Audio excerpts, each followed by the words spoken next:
semaine-ci, j'ai regardé quelques témoignages. Tu vois, parfois tu es sur YouTube là, et voilà, j'écoutais un enseignement et après, ça m'a proposé un témoignage. C'était le témoignage en fait d'une sœur ex-sorcière. Et vraiment, ce qui m'a marqué dans ce témoignage, c'est l'amour, en fait, le pouvoir de l'amour. Deux choses m'ont marqué, le pouvoir de l'amour et comment en fait, c'est comment le péché est vraiment quelque chose de très fort.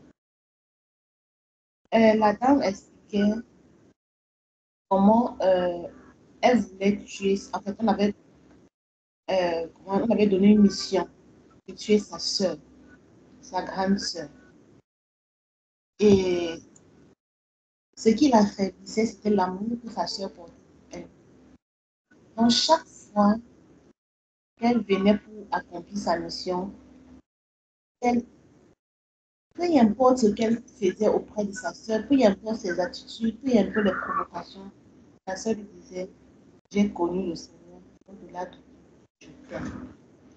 Elle dit que chaque fois que sa sœur lui disait, je t'aime, ça provoquait en elle une colère parce que sa mission était sur le point d'échouer en fait. Donc, vraiment, ça m'a montré combien la parole de Dieu est vraie. Aimez-vous les uns les autres. L'amour, vraiment, c'est une puissance. Et voilà, c'est ce que je voulais dire.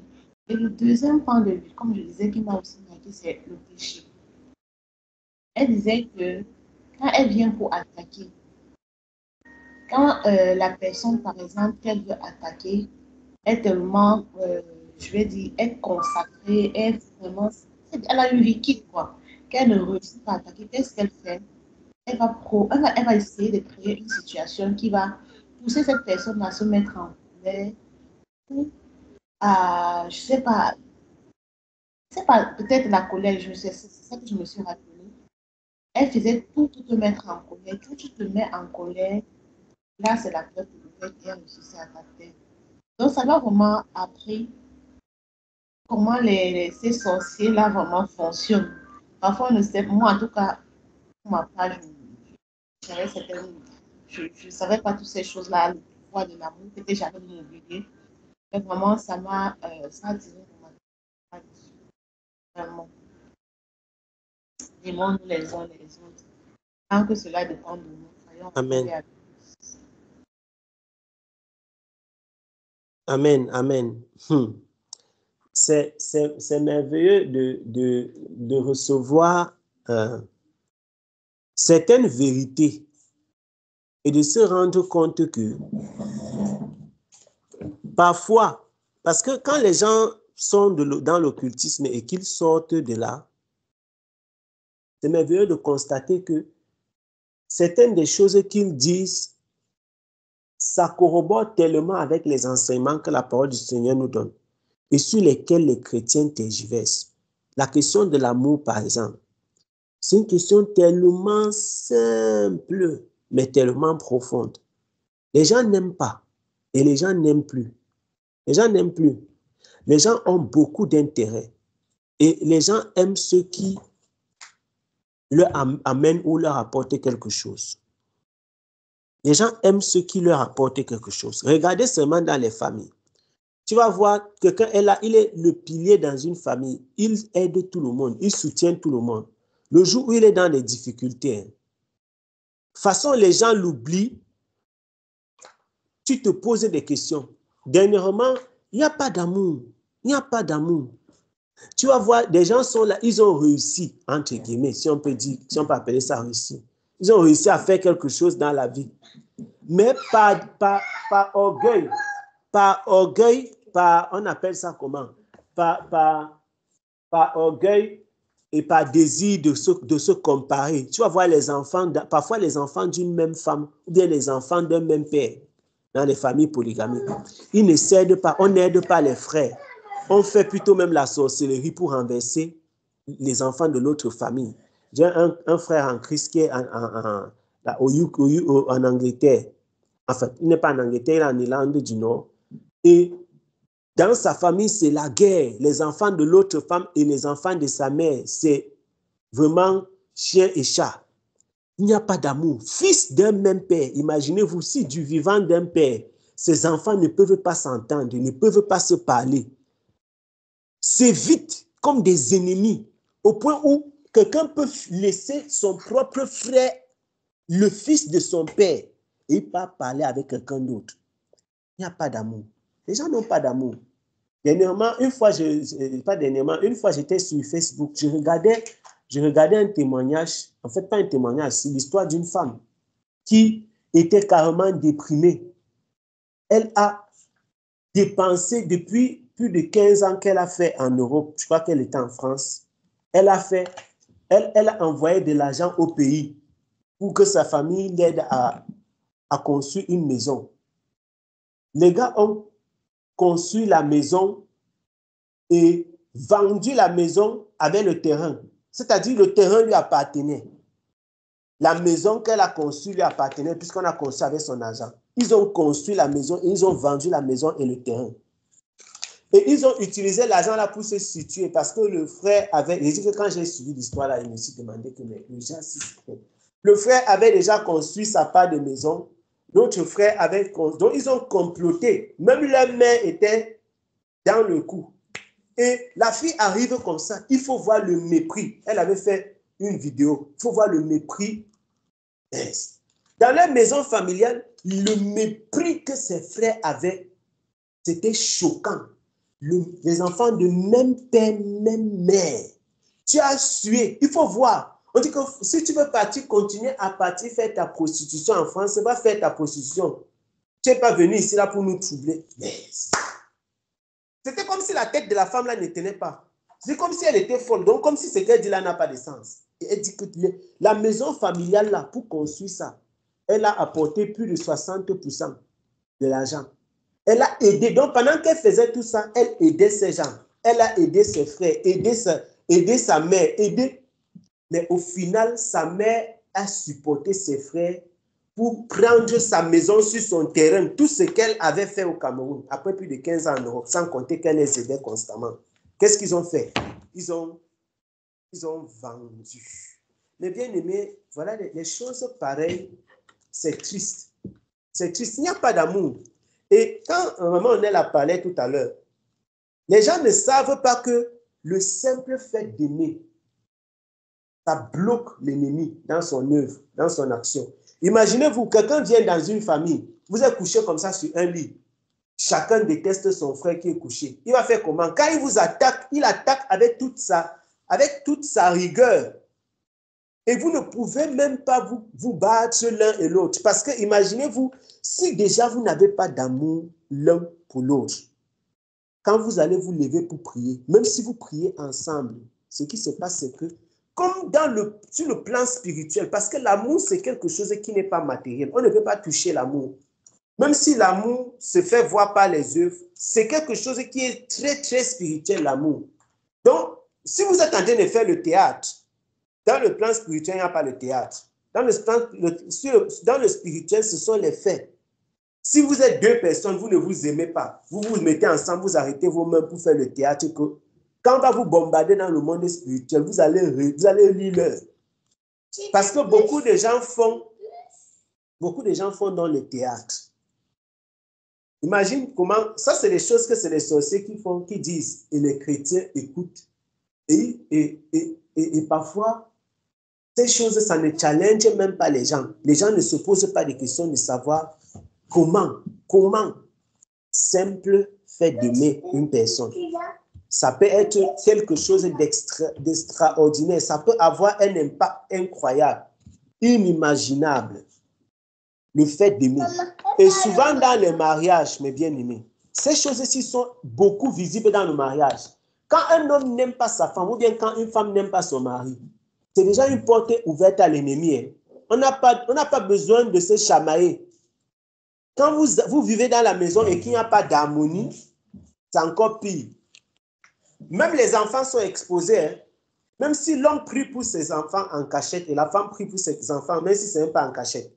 Le fait qu'il n'y ait pas d'harmonie, il n'y a pas d'amour. C'est un gros problème. C'est un sérieux problème. Malheureusement, les gens ne sont pas avisés par rapport à ces choses. On n'est pas avisé. Et on prend l'amour comme étant un sentiment. Voilà. En tout cas, si on n'aime pas, c'est quoi? L'amour, c'est une âme. L'amour, c'est une âme. C'est une âme que le Seigneur nous a donnée. L'amour, c'est une âme. L'amour, c'est une âme, mes bien-aimés. C'est une âme. C'est une âme. C'est une âme. C'est une âme. Si nous n'avons pas d'amour, on ne peut pas ressembler au Seigneur Jésus-Christ. Si on n'a pas d'amour, on ne peut pas. Regardez, elle a parlé aussi de la consécration. Quand on parle de la consécration, parfois les gens disent, quand tu te consacres, une personne qui ne se consacre pas, on va savoir. Si les chrétiens ne savent pas, les sorciers vont savoir. Oui, les sorciers vont savoir. Si les enfants de Dieu ne peuvent, parce que souvent, dans l'histoire de la consécration aussi, il y a trop les témoignages, les faux témoignages. Il y a des gens qui amènent tout le monde à avoir une vision d'eux. C'est-à-dire que quelqu'un fait le théâtre, comme nous disions tout à l'heure, le pasteur, les anciens, les frères, tout le monde a le bon témoignage de la personne. Mais en réalité, au fond, dans le monde spirituel, les démons, eux, ils ne gèrent pas les témoignages des hommes. Ils ne gèrent pas la façon dont tu marches, la façon que les gens voient. Ils ne gèrent pas ce que tu fais à l'église. Ils gèrent le secret. Oh, Jésus dit que quoi? Il est honteux de dire ce qu'ils font dans le secret. Si quelqu'un fait des choses honteuses dans le secret, quand le diable va l'attaquer, qu'est-ce qui va se passer? Son attaque sera conforme à ce qu'il fait dans le secret. Je ne sais pas si vous me comprenez, mes bien-aimés. Parce que le diable n'attaque pas ouvertement. Quand je dis n'attaque pas ouvertement, il attaque dans le secret. Donc, c'est par rapport à la vie secrète d'un homme ou d'une femme qu'il est attaqué. Si tu es consacré même dans le secret, si tu es consacré même là où personne ne te voit, ce sera difficile qu'on te touche. Très difficile. Très difficile. Ce sera difficile qu'on te touche. Si tu es consacré dans le secret, ce sera difficile qu'on te touche. Ce sera difficile. Et même si on te touche, parce que même les personnes qui sont consacrées, on les touche. Mais on va te toucher de quelle façon? On va te toucher de quelle façon? Ça ne va pas avoir un impact sur toi. Ça ne va pas avoir un impact.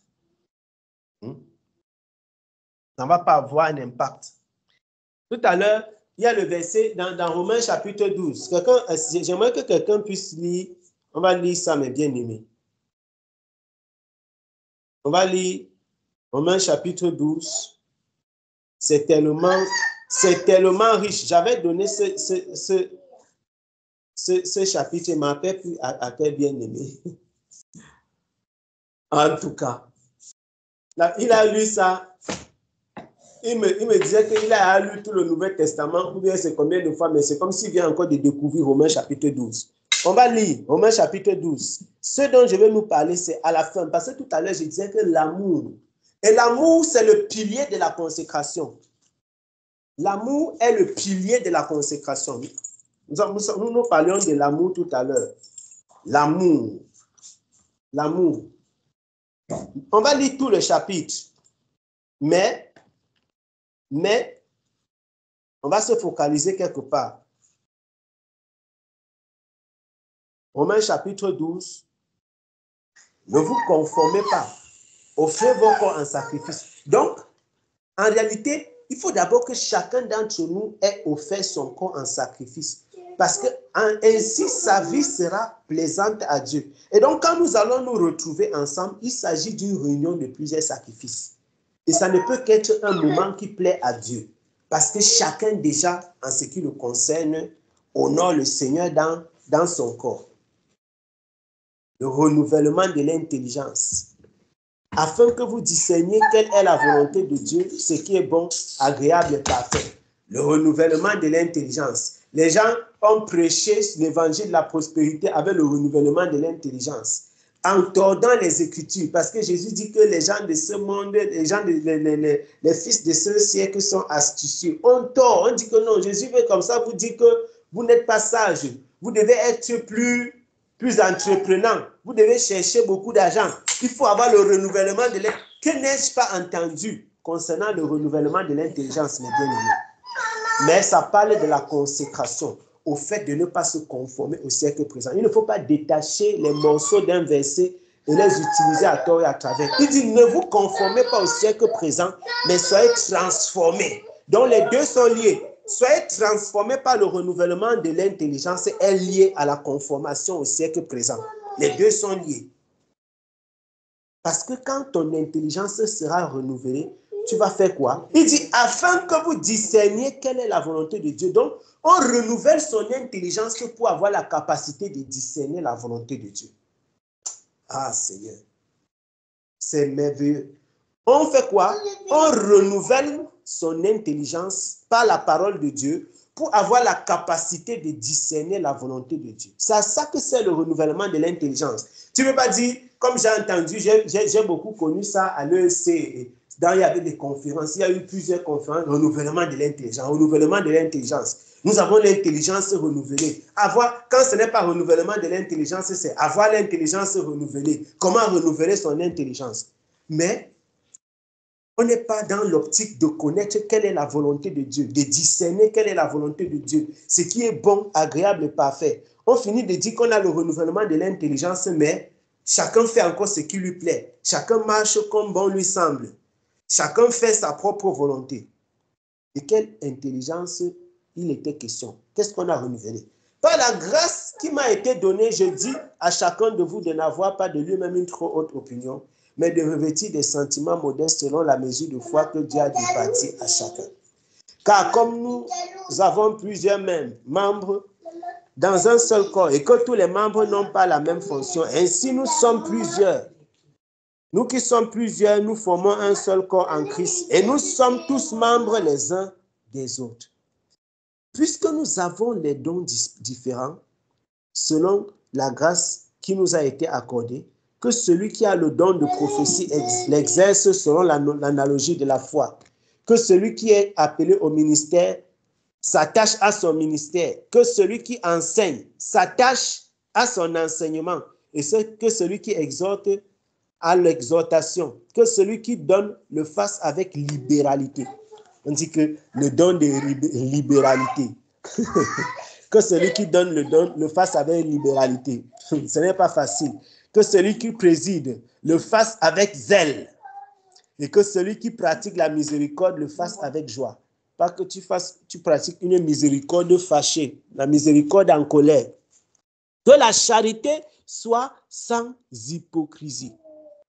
Que la charité soit sans hypocrisie. Ayez le mal en horreur. Vous entendez ça? L'amour doit être sans hypocrisie. On est en train d'avancer là. L'amour doit être sans hypocrisie. Et c'est ce dont nous parlions tout à l'heure.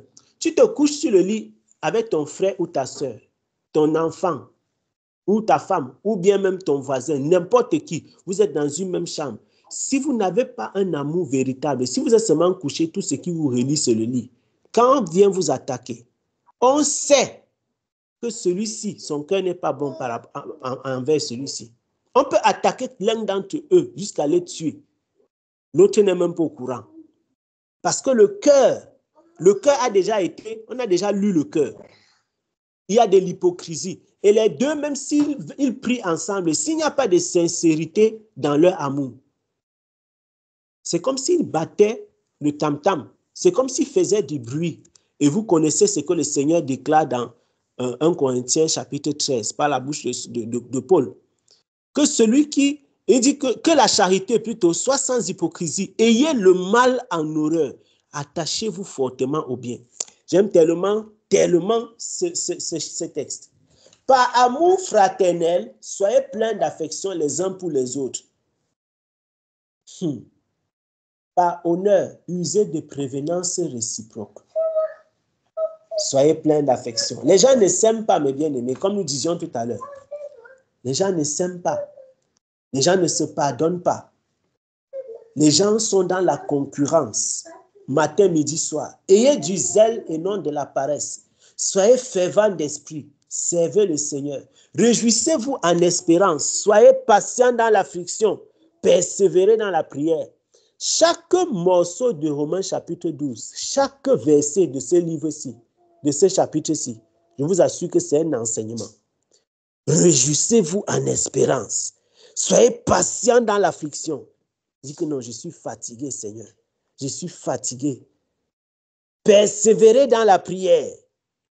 Pourvoyez aux besoins des saints. Exercez l'hospitalité.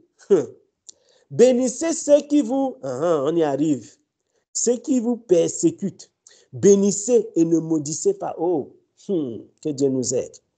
Réjouissez-vous avec ceux qui se réjouissent. Pleurez avec ceux qui pleurent. Et les mêmes sentiments les uns envers les autres. N'aspirez pas à ce qui est élevé, mais laissez-vous attirer par ce qui est humble, l'humilité. Ne soyez point sages à vos propres yeux. Ne rendez à personne le mal pour le mal. Vraiment, soulignons ça. Ne rendez à personne le mal pour le mal. Recherchez ce qui est bien devant tous les hommes. S'il est possible, autant que cela dépend de vous, soyez en paix avec tous les hommes. Comme nous disions dernièrement, dans Hébreux chapitre 12, on avait lu ça. Et je précisais encore que vous ne pouvez pas être en paix avec tout le monde. Mais qu'est-ce que la Bible déclare?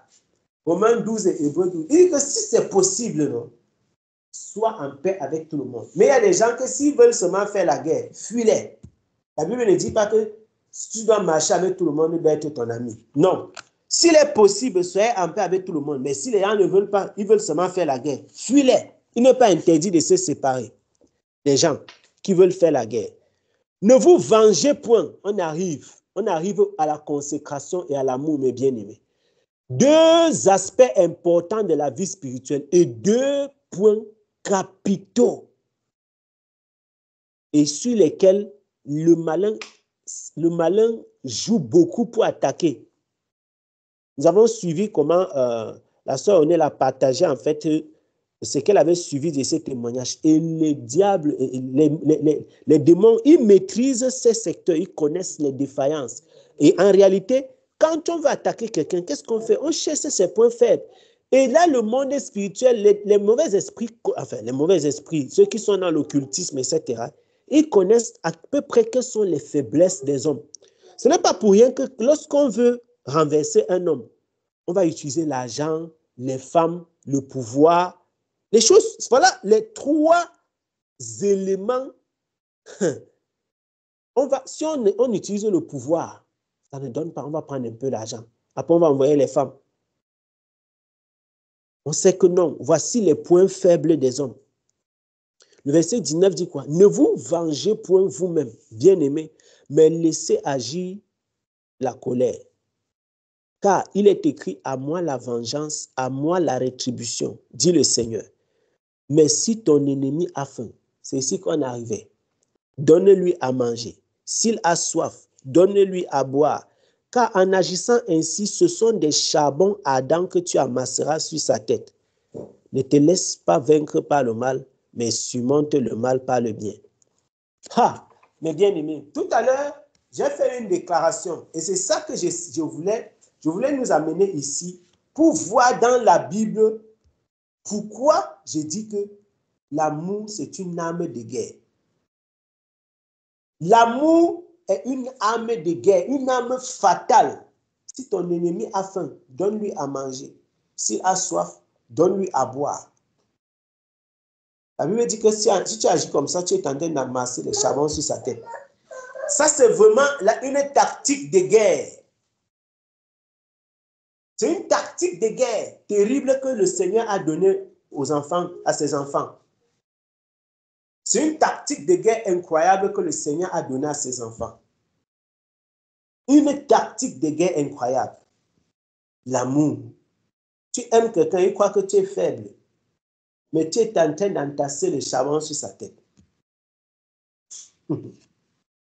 Quelqu'un te fait du mal, il pense que tu vas lui faire du mal. Quelqu'un t'attaque, il est méchant envers toi. Il pense que tu seras méchant envers lui. tu le regardes. Tu regardes. Tu regardes. Seigneur, prends pitié de lui. Que le Seigneur nous accorde vraiment la grâce, mes bien-aimés. Parce que nous devons discerner quelle est la volonté de Dieu dans tout ce que nous faisons. Et dans nos rapports avec les hommes, nous devons savoir comment nous comporter.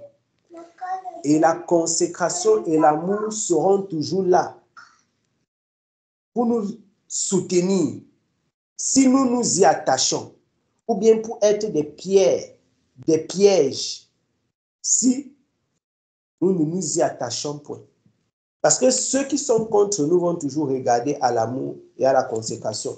Une fois, je me souviens, il y a notre frère qui, il y a un frère, il a partagé, la coucou le connaît, le grand frère de Maman Jeanne, il avait partagé une fois son témoignage une fois. Comment un enfant, il était sur la moto, il roulait. Un enfant s'est placé en route comme ça. Tu vois, on essayait de l'attaquer spirituellement, on ne réussissait pas. Les petits sorciers du quartier, l'enfant s'est placé en route comme ça, il venait avec la moto. Ça l'a mis en colère, il est descendu, il a grondé cet enfant-là. Il a un peu tapé comme ça. Le soir, on est venu l'attaquer.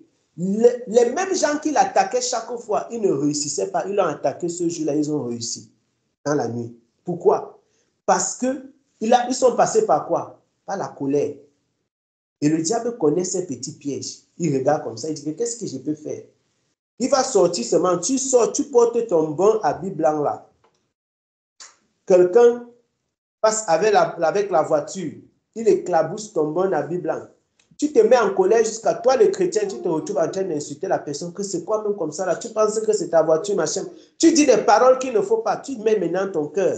Dernièrement, et je rends grâce au Seigneur parce que ces choses, ça fait partie de l'enseignement que le Seigneur nous donne. Dernièrement, nous avons parlé de quoi?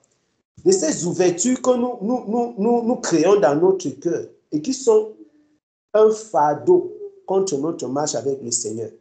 La colère fait partie de ça. Tu vas parler. Parfois même ta bouche ne dit rien, mais tu as seulement pensé dans ton cœur. Ça devient un fardeau qui pèse en toi. Et ça s'élève contre ta marche avec le Seigneur. C'est une porte maintenant qui est ouverte. Et cette porte-là, eux, ils empruntent ça facilement. Parce qu'ils la connaissent. On va prendre l'intervention de la coucou. Et puis, on va prier.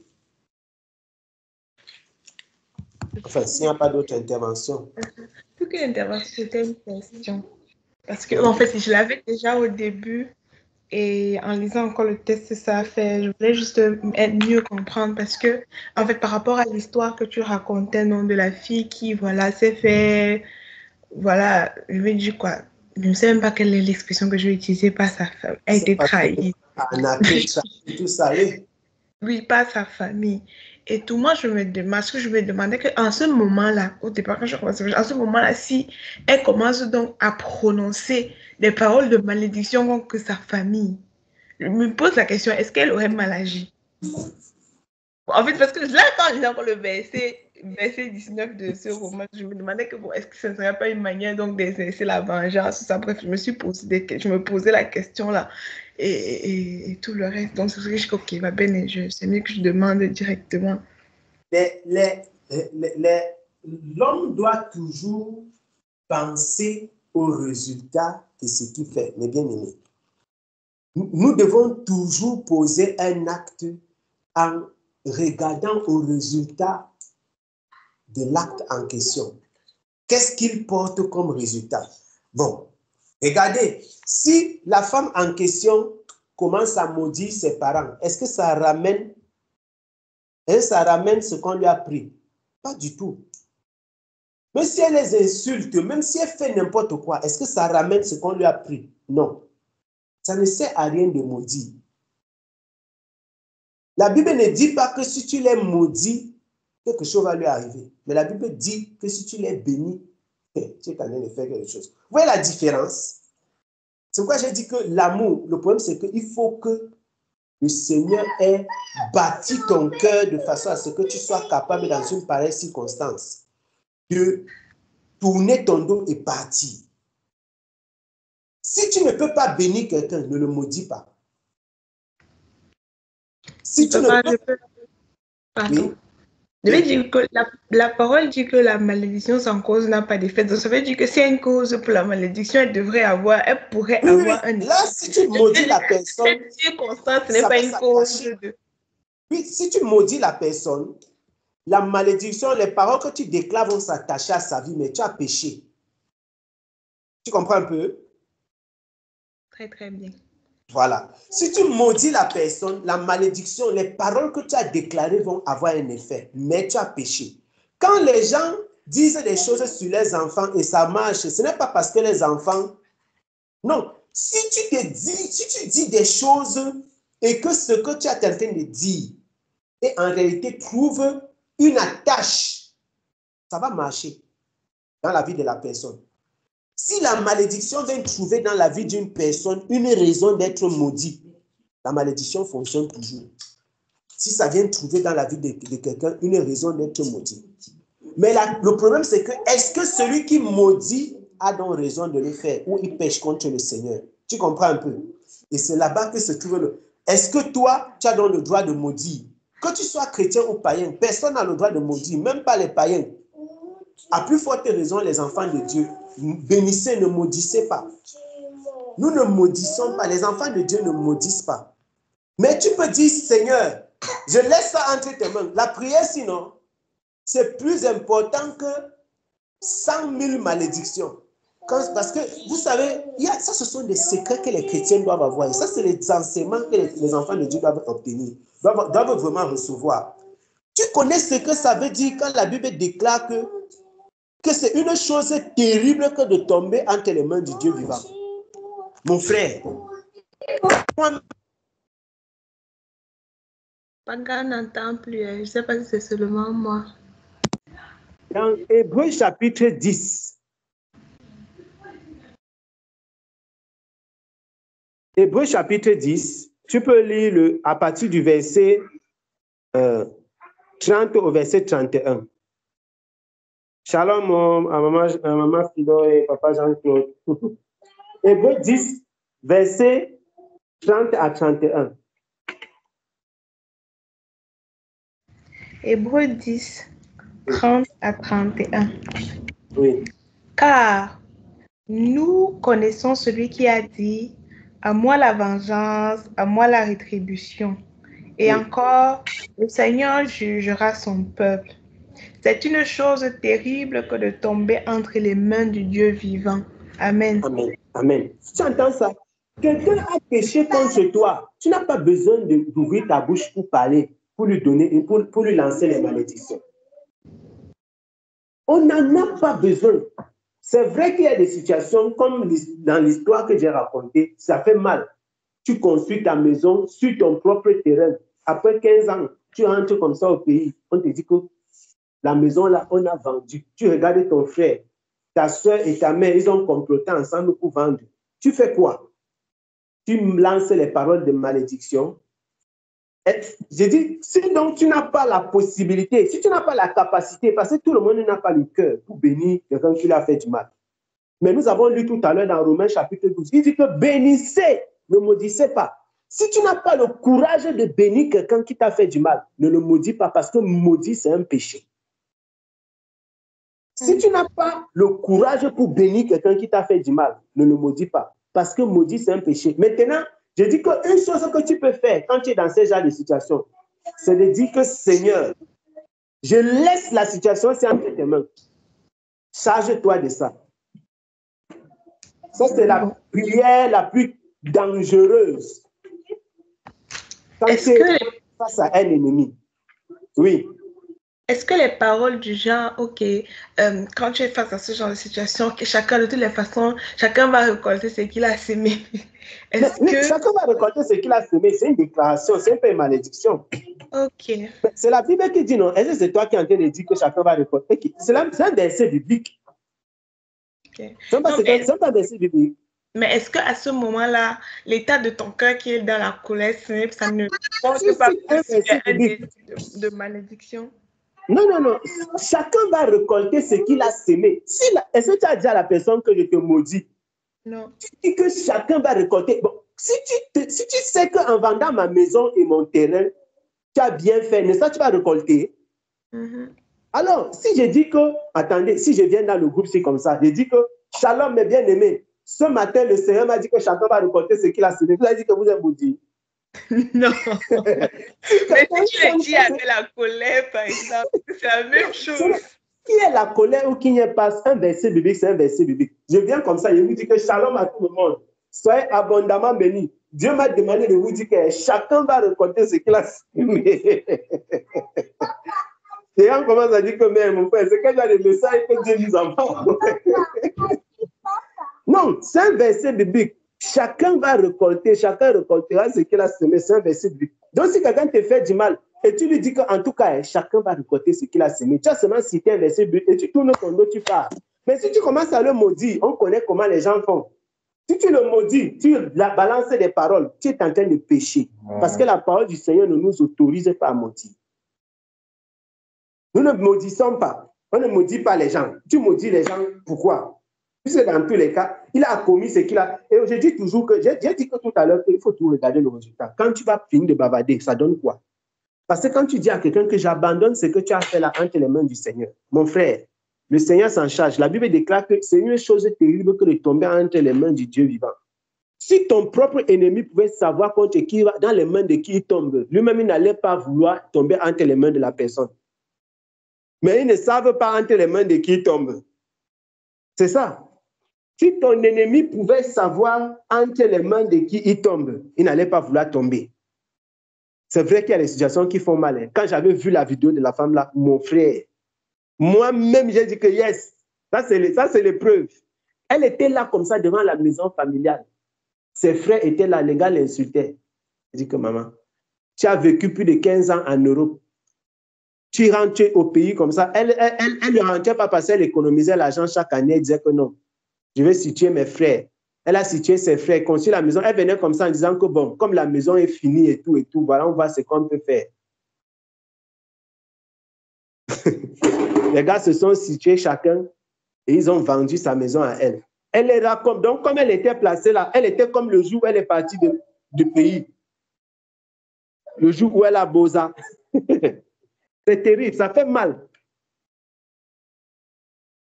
Je passe la parole à, je ne sais pas si c'est maman Philo ou bien papa Jean-Claude qui voulait intervenir. Shalom est bien aimé, shalom, c'est maman Philo. En tout cas, que Dieu nous bénisse, c'est vraiment un thème très très intéressant, même si on a pris ça en cours. Vraiment, je ne sais pas si quelqu'un a déjà dit cette phrase que je vais dire là. Quand tu dis à quelqu'un, tellement que la personne t'a fait mal, tu dis que Dieu te bénisse.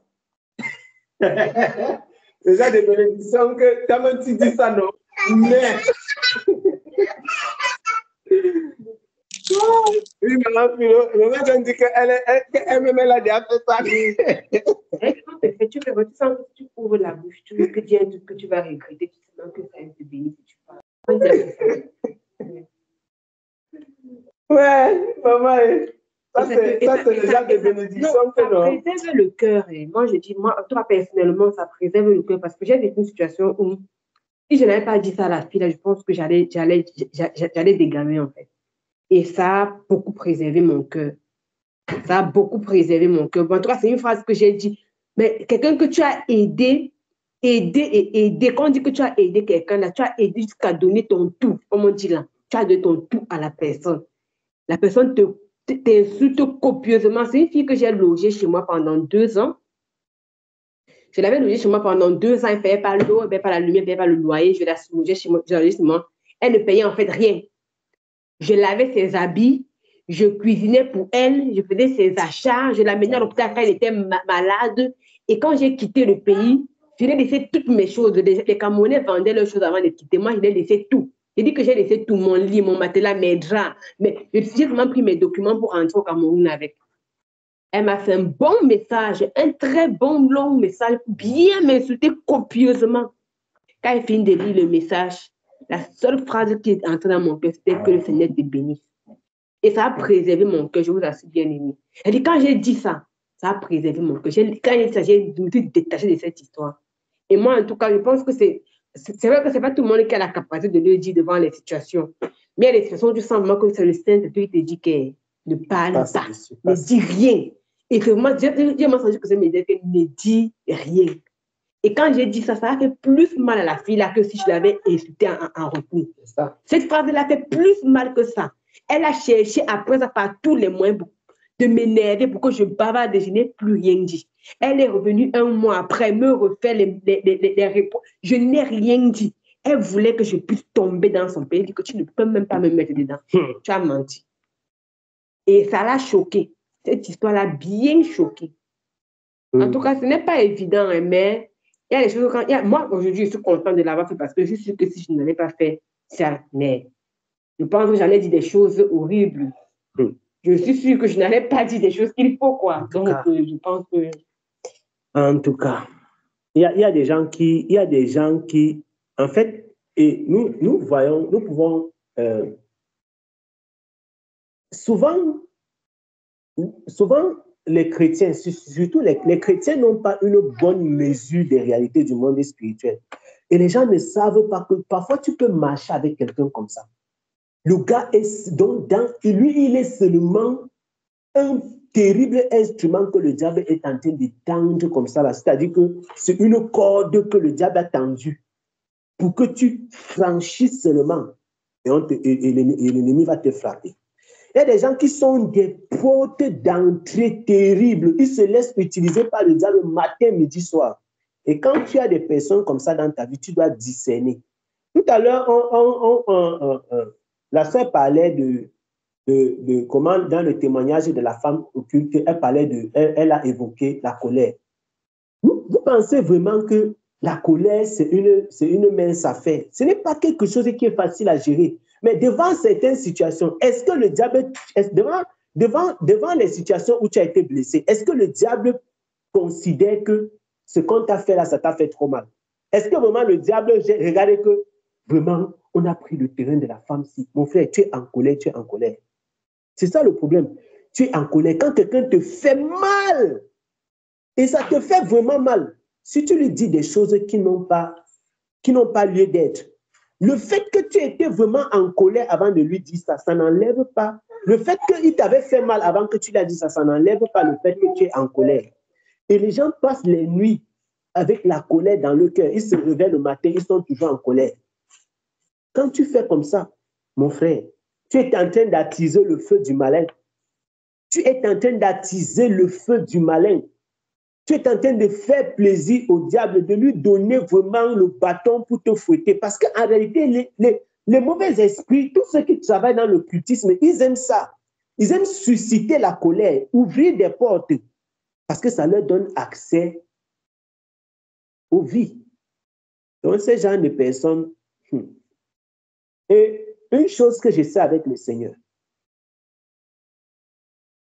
ce type d'injustice que la femme en question, comme l'exemple que j'ai pris de la dame qui a fait le témoignage, ce genre d'injustice n'arrive pas pour rien. Si vous voyez, si nous regardons vraiment les Écritures, mes bien-aimés, si nous contemplons les Écritures, nous allons voir au travers des Écritures que Dieu est un Dieu de justice. Tu ne peux pas subir ce genre d'injustice sans que le Seigneur ne récompense cela.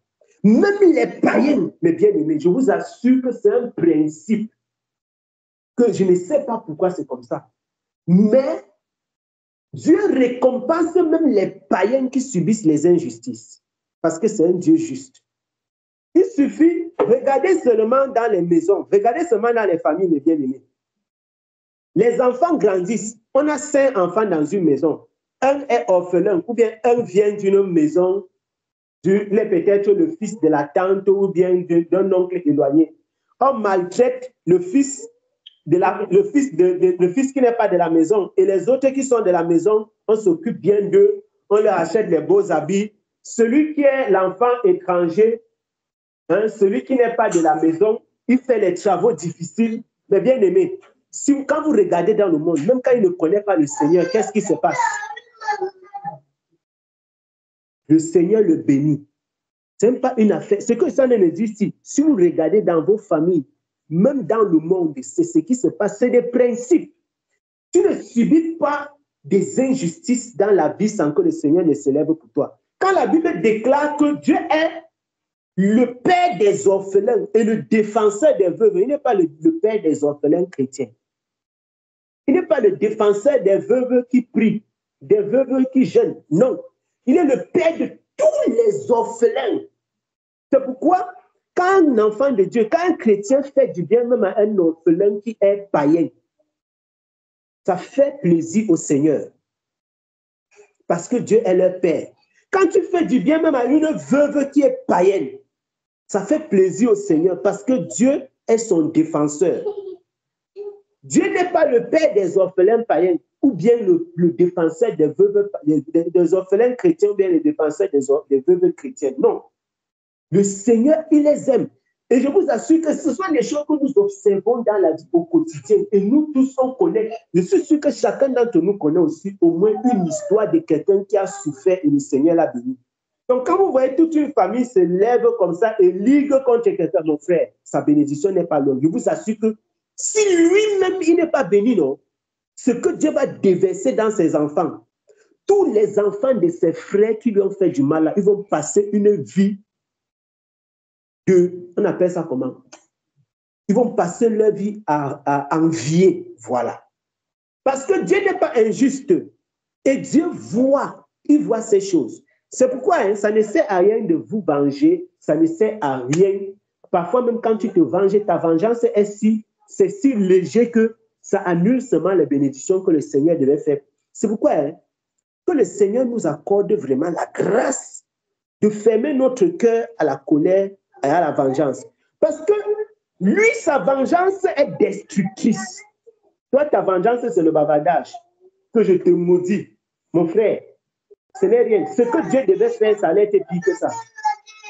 Ça allait être terrible. Nous devons seulement demander au Seigneur, Seigneur, la force. Quand les gens font n'importe quoi, ils font les bêtises là. Demande seulement à Dieu la force pour fermer ton cœur à toutes les paroles mauvaises que l'ennemi veut mettre pour détruire ton cœur. Tu demandes seulement la force au Seigneur. Tu restes tranquille. Parce que quand Dieu se charge de ça, que ce soit dans cette vie ou bien dans l'autre, c'est-à-dire que dans tes enfants, la bénédiction là, ça va venir. Ça va venir. Et c'est comme ça, vous voyez, il y a des gens que vous voyez dans certaines familles. On voit toute une famille, parmi la génération des parents, il y avait un des parents qui était vraiment méprisé et tout. Mais dans la génération des enfants, ce sont ces enfants qui ont eu du succès. Parfois, les gens se demandent que c'est quoi. Mon frère, vous vous posez des questions. Vous ne savez pas. Le problème, c'est que nous ne savons pas ce qu'ils ont vécu entre eux quand ils étaient des parents. Il a vécu, il a subi les injustices. Il a pleuré. Il a passé les nuits dans les larmes. Toutes ces larmes-là, il n'était pas chrétien. Mais le Seigneur recevait ça, c'était des prières. Et parfois, il a prié, Seigneur, si je subis tout ceci, que mes enfants ne subissent pas ça. Vous connaissez ce genre de prière? La prière de quelqu'un qui subit les injustices gratuitement. Mon frère, c'est terrible. C'est terrible. Et le Seigneur a reçu ça. Il a reçu ça. Quand vous voyez ces enfants, les gens sont choqués. Les cousins passent le temps à être jaloux. Tu vois une famille comme ça. 4 enfants, 5 enfants, 6 enfants. Tous, dont le dernier a la licence. Tous ont réussi dans la vie. Des gens passent le temps à dire, mais il y a quoi dans la famille ici? Et il y a les familles comme ça. Tout le monde a réussi. Et tu vas voir les cousins, c'est comme s'ils ne viennent pas, ils n'ont pas le même grand-père. C'est comme si on a pris les enfants là. Je connais beaucoup d'exemples, même dans mon village. Tu vois une famille comme ça, même grand-père, mais les enfants d'une personne ont tout le reste. Les cousins sont, il y a les cultivateurs, les foulards, les les mécaniciens, ceux qui cherchent les femmes, ils divorcent, ils font les enfants dehors. Mais tu vois, un homme ou bien une femme dans la famille, là, tous ces enfants ont excellé. Et ils connaissent, et tout ça, ils connaissent le Seigneur. Il faut se poser la question, qu'est-ce qui s'est passé dans la génération précédente? Parce que nous ne connaissons pas ces choses. Il faut voir tout ça. Dieu n'oublie pas ce qui se passe. C'est nous qui oublions. Donc, pour conclure, mes bien-aimés, ça ne sert à rien de se venger. Dieu se venge 1000 fois plus. Et la vengeance de Dieu est terrible. Parce que la vengeance de Dieu est telle que la personne même, si elle avait, seulement que les gens n'ont pas, beaucoup d'entre eux ne se rendent pas compte. Ils ne se rendent pas souvent compte que ce sont des actes posés parfois par les parents ou bien des actes posés par eux-mêmes qui sont en train de se répercuter. Ils ne se rendent pas souvent compte. Ils ne se rendent pas. Si le Seigneur pouvait ouvrir les yeux, je vous assure qu'il viendrait demander pardon. Vous pensez que dans une famille pareille où les frères ont ligué avec la mère pour faire du mal à un enfant, ça ne peut pas rester impuni. Ce n'est pas possible. Ça ne peut pas rester impuni. Qu'elles connaissent le Seigneur ou pas. Une fois, je me souviens une histoire qui s'est passée en RDC, que j'avais même publié ça sur mon statut. Je ne sais pas si tu te rappelles. Un monsieur que... Non, les gens sont méchants, mon frère. Un monsieur qui vivait ici en Europe, je ne sais plus, je ne me rappelle plus du pays où le gars vivait, il est en Allemagne. Le gars est rentré, il a construit une villa. Il n'a pas construit une villa, terrible villa en RDC. Il a construit pour ses parents. Le gars avait un très bon travail en Allemagne. Il envoyait l'argent. Le gars dit qu'il envoyait par an pas moins de 10 000 euros qui quittaient de l'Europe, qui descendaient chaque année au pays. Il a construit une maison qui coûtait tellement cher, toute une villa en RDC. Il a confié la gestion de ça à sa sœur et à sa mère, toute la construction. Les travaux lui ont coûté des dizaines de milliers d'euros pour finir cette maison. Le jour où il est arrivé au pays, il veut visiter la maison. Sa mère et sa sœur tournent. On dit qu'on va partir demain. Après le lendemain, on dit qu'on va partir demain. Après le lendemain, on dit qu'on va partir demain. Entre-temps, sa mère et sa sœur étaient en train de méditer qu'on va faire quoi de lui. Le gars, un jour, dans un de ses amis, son ami avec qui ils ont grandi au pays, comme par exemple, tu peux avoir ton ami que vous avez grandi au quartier et tout. Il vient te rendre visite. Hey, j'ai entendu que telle personne est arrivée. Il est là à Kinshasa. Il veut partir le voir. Le gars, il avait pris un petit endroit où il était. Sa mère a préparé la nourriture et envoyé sa petite sœur pour lui donner à manger. Sa petite sœur arrive avec le repas. Il était là avec son ami, son meilleur ami d'enfance. Ils prennent le repas, on met le repas à table comme ça. Le gars n'a pas mangé. C'est que c'est le Seigneur qui l'a préservé. On a mis le repas. Il s'est levé comme ça pour prendre le téléphone, pour prendre un coup de fil. Il parlait. Son ami s'est servi. Il a commencé à manger. Il causait et tout. Pendant que son ami mangeait, il devait venir manger avec lui. Pendant que le poison que sa mère et sa soeur ont comploté pour mettre dans le repas était tellement rapide que le gars était encore au téléphone. Son ami commence à suffoquer. La salive sort et tout. Il demande à son ami que, mais c'est quoi cette blague que tu me fais? Donc, vous savez comment on dit souvent qu'on veut pranker quelqu'un? Que non, c'est un prank. Il dit que, oh, si tu es en train de me faire la blague vraiment, tu fais, arrête-moi, il ne veut pas déjà de blague ici. Qu'est-ce qu'il y a? Il dit qu'il s'étouffe, il bave, il arrête son ventre. Il a pris, le gars a agonisé, là, il est mort. Et ça va dire c'est le cyanure que les gens ont mis dans le truc là. Il est mort à l'instant. On a porté le gars amené à l'hôpital. La famille de son ami en question l'a accusé de mort. On l'a arrêté. Il a fait la cellule là-bas. La famille en question a exigé qu'il les indemnise, ou c'était à 40 ou 50 000 euros. En tout cas, dollars, parce que c'est au Congo. Il avait dépensé des dizaines de milliers d'euros pour indemniser la famille. Parce que la famille avait exigé, c'est eux qui ont donné le montant. Il a dû prendre de l'argent, toutes ces économies qu'il avait pour indemniser cette famille et prendre même un prêt pour compléter et pour pouvoir sortir de cette partie de la RDC en paix. Ça, c'est une histoire que quelqu'un a vécue. Et il est donc parti comme ça.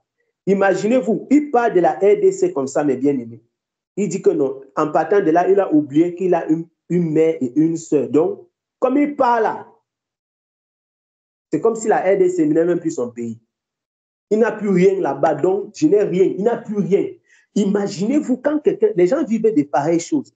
On dit que l'amour, Il y a certains gens, je ne sais pas si c'est la pierre qui est dans leur cœur, mais même la pierre, là, c'est léger.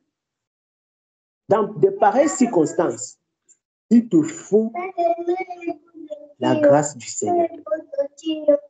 Parce qu'en effet, une pareille personne, si elle maudit sa mère ou bien sa soeur, ça va marcher, mais tu n'as pas le droit de maudire.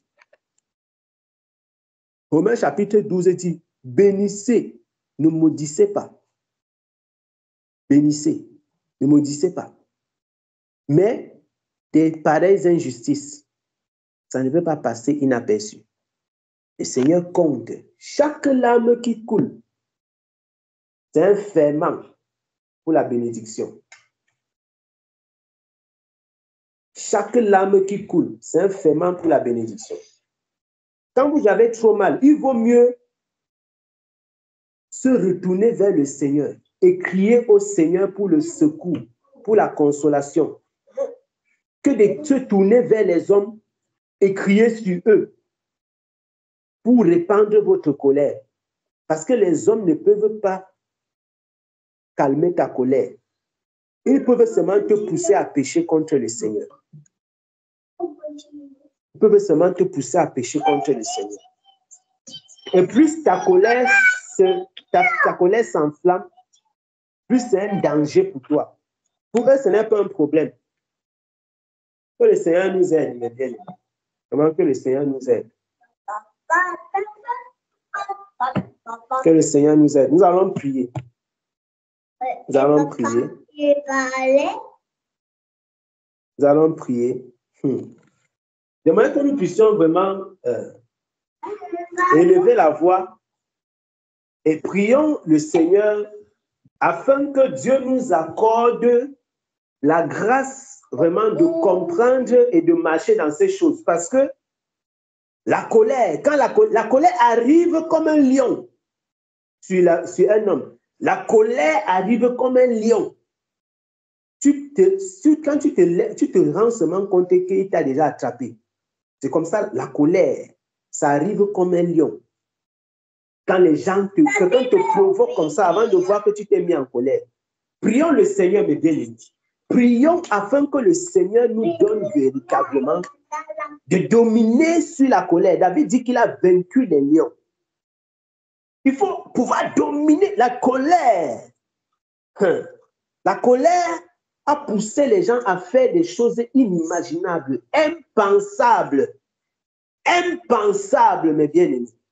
Ne sous-estimez jamais ce que la colère est capable de faire. Prions afin que le Seigneur ôte de notre vie tout assujettissement à la colère. Que le Seigneur ôte de notre vie toute soumission à la colère. Tout ce que la colère veut amener dans notre vie. Que le Seigneur nous aide vraiment à dominer les attaques du malin. Les flèches enflammées, disais-je.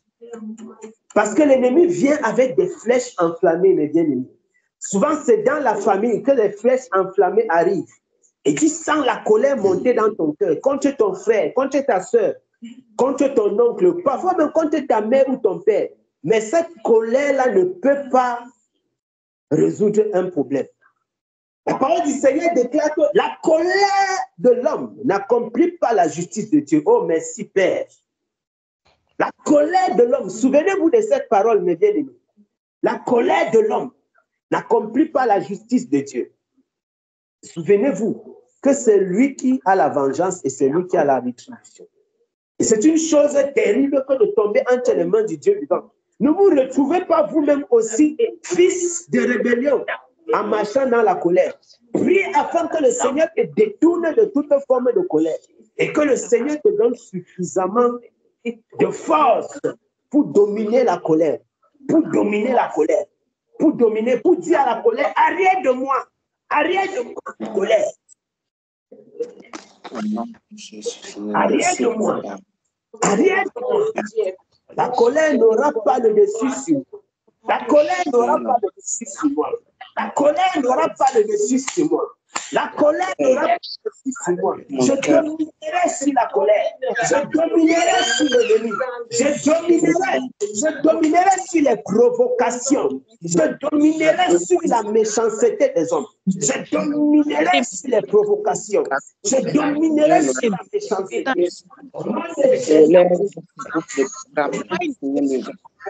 Parce que ton je dominerai sur la colère. Je dominerai sur la méchanceté. Je dominerai sur les provocations. Je dominerai sur les attaques. le nom de Jésus,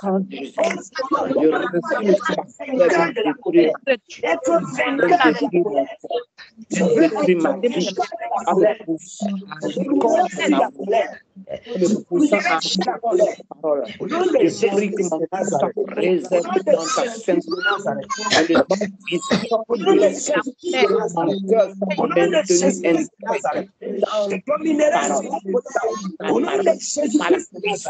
au nom puissant de Jésus-Christ de Nazareth. Oh Père éternel, donne-nous de marcher, Père éternel, loin de la colère, loin des provocations. Je ne peux pas être sensible, oh mon Dieu, mon roi. Je ne peux pas être sensible aux provocations. Père éternel, que la colère ne soit pas une porte ouverte à l'ennemi dans la vie de mon frère, dans la vie de ma soeur. La colère ne sera pas une porte ouverte. L'ennemi n'empruntera pas la porte de la colère pour nous atteindre. L'ennemi n'empruntera pas la porte de la colère pour nous toucher. L'ennemi n'empruntera pas la porte de la colère pour entrer dans ma vie, pour m'attaquer. Au nom de Jésus-Christ de Nazareth, au nom puissant de Jésus-Christ de Nazareth, au nom puissant de Jésus-Christ de Nazareth, au nom puissant de Jésus-Christ de Nazareth, que mon cœur je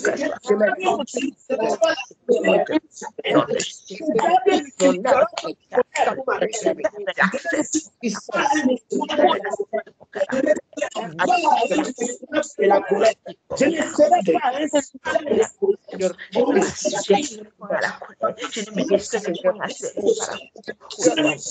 puissance de colère, au nom de Jésus-Christ. Au nom de Jésus, devant les situations de colère, de Nazareth, au nom de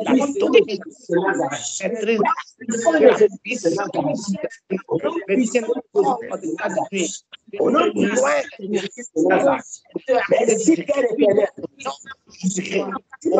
de merci parce que tu es majestueux. Merci Père éternel. Nous dominons la colère, nous dominons la provocation, nous dominons la méchanceté des hommes, nous dominons les œuvres de la chair. Au nom de Jésus-Christ de Nazareth, au nom de Jésus-Christ de Nazareth, au nom puissant de Jésus-Christ de Nazareth, au nom de Jésus-Christ de Nazareth, au nom de Jésus-Christ de Nazareth, au nom de Jésus-Christ de Nazareth,